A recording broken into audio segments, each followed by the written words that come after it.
Welcome back to the channel, everyone. I am currently sitting in something that I never thought I would catch myself riding around in, but here we are. As I said, folks, 2020 Chevy Silverado 1500 LT crew cab. And she's all mine. I wish this thing was mine, guys, but actually my F-150 got rear-ended a bit ago, and the insurance company took over and gave me this in the meantime. We'll start with the front end, and I'm going to go ahead and say, folks, I like the styling. Now, I know it's a little controversial. It's either you do or you don't, but for me, guys, I like it. It looks mad aggressive. Only downside is the bumper and the grille.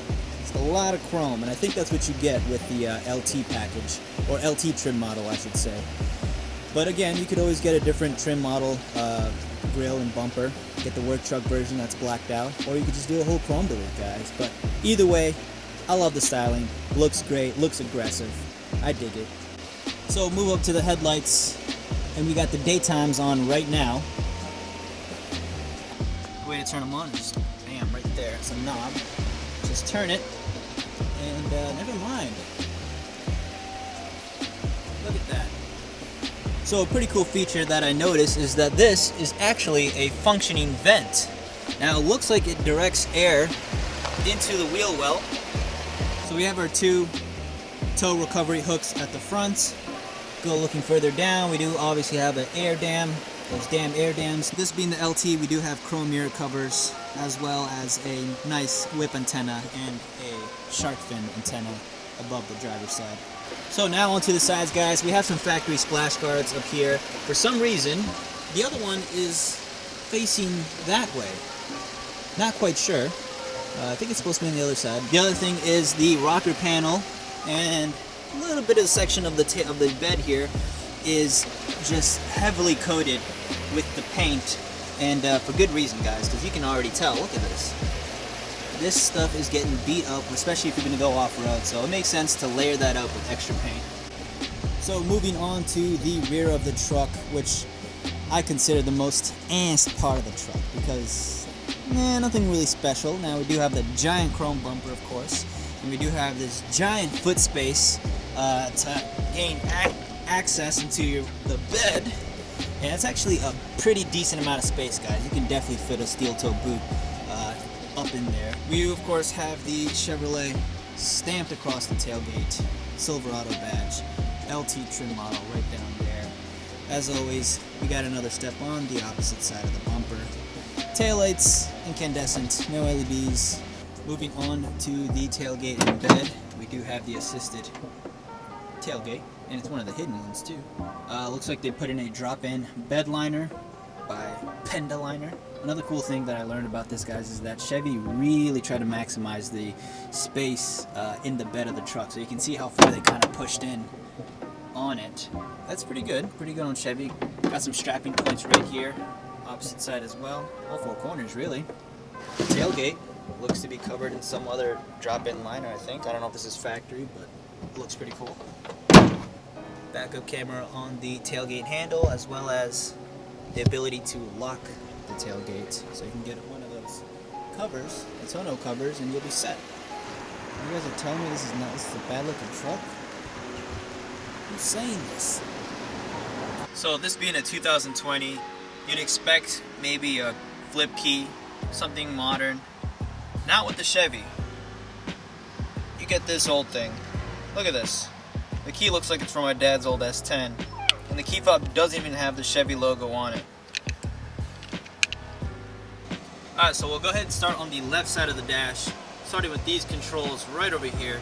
Top knob over here, turn that to counterclockwise. We will turn on trailer mode right down there. You saw the light on. Counterclockwise once more, turns trailer mode off. Now if we do clockwise, we can throw this into sport, off-road, or normal. Moving on to the off-road controls here, we have 2 high, 4 high, auto, and then I assume that's 4 low, or driving over bumps mode. 4-wheel drive shift in progress. Nice. Now we are 4-wheel drive. Okay, we'll go to normal driving. Nice, back to two-wheel drive. Moving on, this top button right here is to turn on your cargo bed lights. Below that, you'll see the negative and positive. That is to adjust the gauge cluster brightness during the night or when your lights are on. That knob is to turn on your exterior lights, parking lights, low beams, and then to turn them off completely, or you can just leave it in auto. Located below that, we have our electronic parking brake with a push of a button. In front of us, we have a pretty boring looking steering wheel. Left side, you will find your cruise control buttons. Right side, you'll find this little wheel here. This is to control the LCD screen in your gauge cluster. You have a left and right to scroll through different menus, and then using the wheel, explore the menu, as well as selecting. Next to the LCD screen controls, you will have your push to talk and your hang up button. Now onto the gauge cluster, you'll see a tach, speedometer, a few other instrument gauges right there, and we can go through the little LCD display screen here.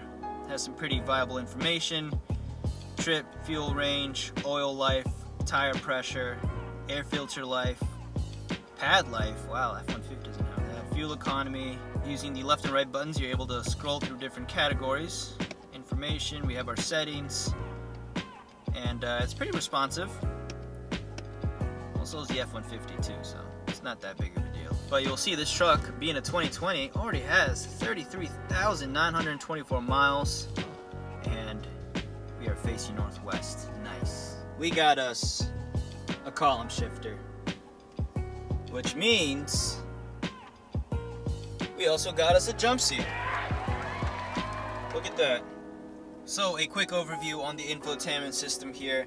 We have a nice 8-inch touchscreen with Apple CarPlay, Android Auto, OnStar services, Wi-Fi, settings, audio, phone, all that good stuff that comes standard with a Chevy. Now this thing is actually pretty responsive. I heard before that the touchscreens weren't that great, but this one's actually pretty good. No issues there. Buttons down here do also control your touchscreen here. We have our volume knob, as well as our power, and our selector button here, as well as radio. Below all that, we have our climate control options right over here, our fan settings, temperatures, and of course, the different options to pick one. Turn this off, climate off. Of course, this being 2020, every single truck is equipped with its auto start and stop, which is right here. Now, we all know how I feel about those. I personally do not like them. Auto stop off. Yeah, not great. Your hazards, traction control, and then this is also a pretty cool feature that I wish Ford had. Push this button and all 4 of your windows go down, so all 4 windows are down. But you can only go down. You can't go up. That's it. Found at the bottom, you will see a Type-C USB port, another USB port, a 12-volt input, and that's it.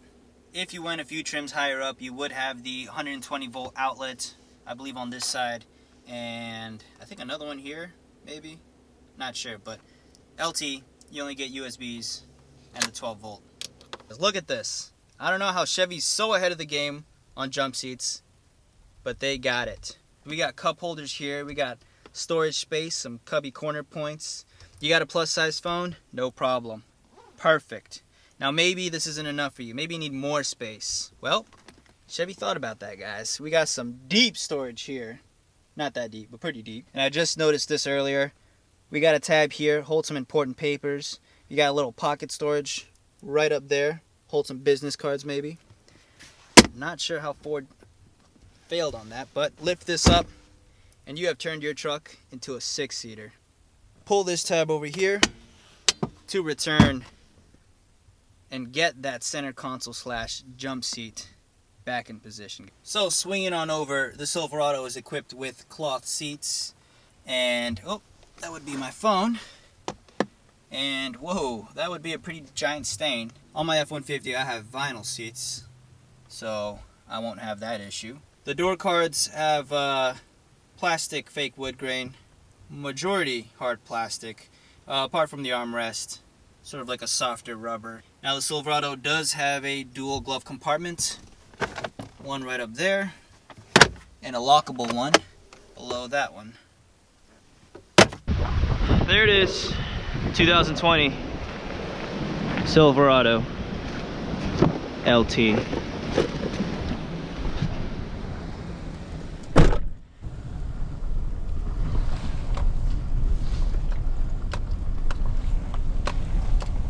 Nice.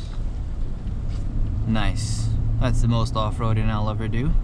2020 Chevy Silverado 1500 LT crew cab.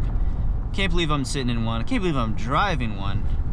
I have the insurance company, or at least the guy who rear-ended my truck, to thank for that one. But first impressions, guys, I like it.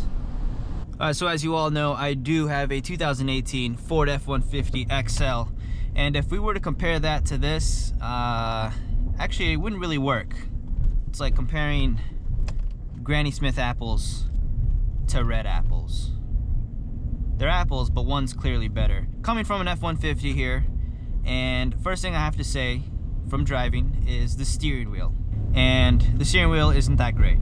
It feels very, very soft and flimsy, very rubbery. You know, a truck of this magnitude should probably have a little bit better steering wheel. At least on my XL, has the little grooves on the back and kind of gives you a better grip. Might just be me. But anywho, steering wheel.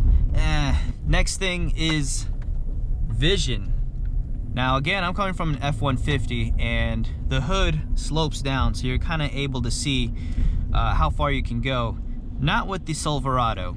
The hood is pretty flat and you kind of have to peek your head up. Actually, that doesn't really help either, but it's just so high up, it's so high profile that you can't see where the truck ends. So it can kind of be a bit of a hazard when you're trying to park, or, you know, when you're trying to tailgate somebody.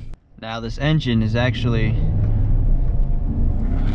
pretty responsive.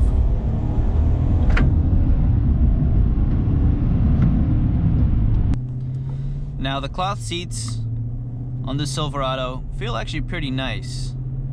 On mine I have the vinyl seats, and they kind of feel more like buckets.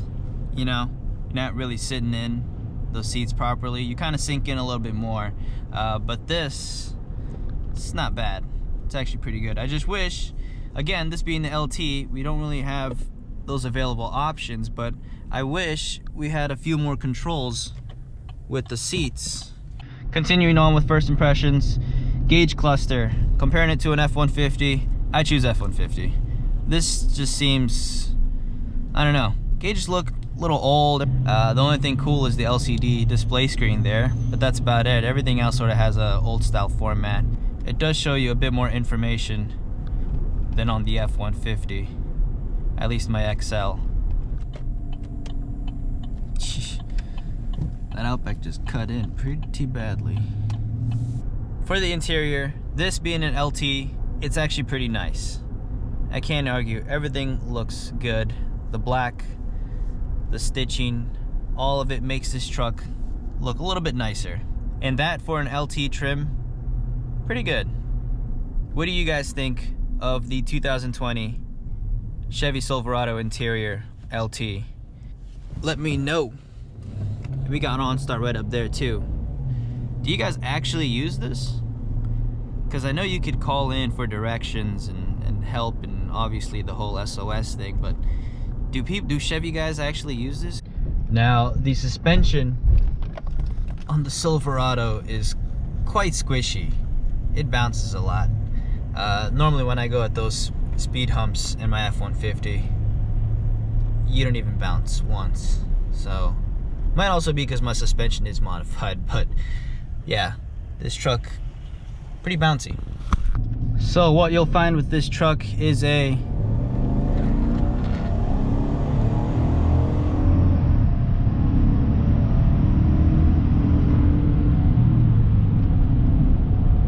a 5.3 liter Ecotec V8. Now that is matched with a 8-speed automatic transmission, which after driving for a few days now is very smooth. No issues, especially if you're very light on the foot. Now this being a V8, guys, I don't have a V8. I come from a 6-cylinder 3.3, as you all know. Been keeping my foot down for a bit. Now I can't help it. It's infatuating is what it is, really. But V8, guys, as a daily, man, I mean, I put some serious miles on my truck for work and just normal driving. So I can't imagine a V8. I'd probably be filling up every day, if not every other day. Gas tank is very small. $20 got me a half tank, and I was on the red. So this is a fairly small gas tank. I assume 40-45 bucks will probably get you a full tank.